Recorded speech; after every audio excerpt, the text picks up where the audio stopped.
Hello, magluluto naman po tayo ng laing.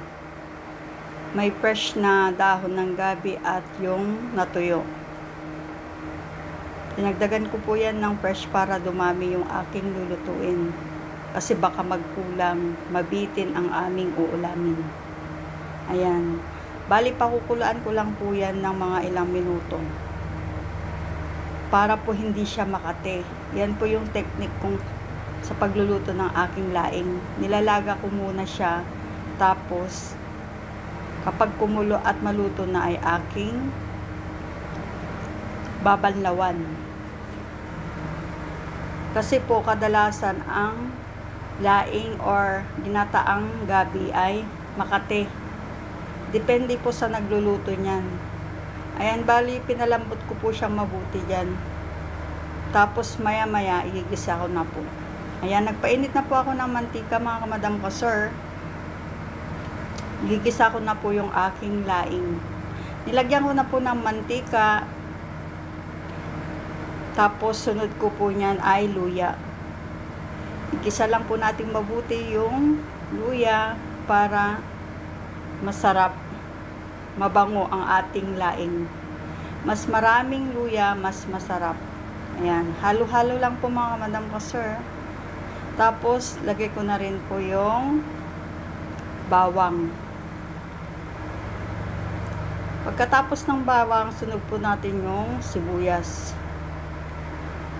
Gisa po natin mabuti hanggang sa maamoy natin yung mabangong aroma ng mga rekado. Ayan. Halo lang po ng halo hanggang sa mag-brown po yung bawang at maluto yung sibuyas at luya. Pagkatapos po niyan, ang sahog po ng aking laing ay maliliit na hipon. Dried hipon. Ginisa ko lang po mabuti hanggang sa mag-crispy po yung hipon na maliliit. Halo lang po ng halo.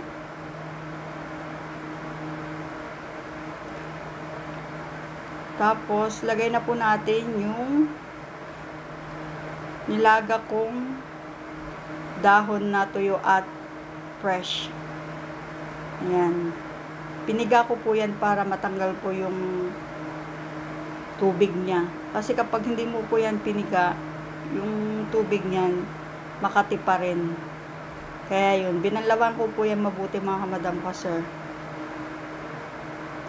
Pagkatapos niyan, kapag nagisa ko na po mabuti, lagay na po natin yung sili. Siling labuyo. Masarap po kasi ang laing kapag maraming sili. Tapos nilagyan ko na rin po ng pamintang durog. Tapos asin.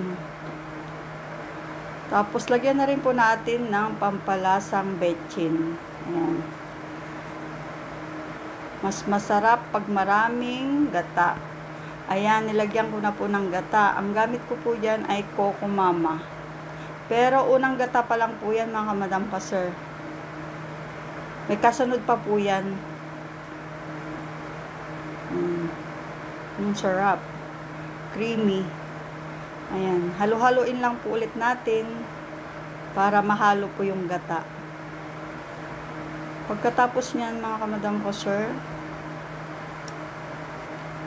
ay ating ilalagay na rin po yung pangalawang gata. Kaya lang po yung pangalawang gata ay nasa lata na po. Kasi isa lang po yung available ko kaninang Coco Mama. Pero masarap din po yan. Coco cream. Mas maraming gata, mas masarap. Ayan, lumalawi na sa gata. Ganyan yung gusto kong laing mga kamadam ko, sir. Maraming gata. Tapos halo-haloin lang po natin.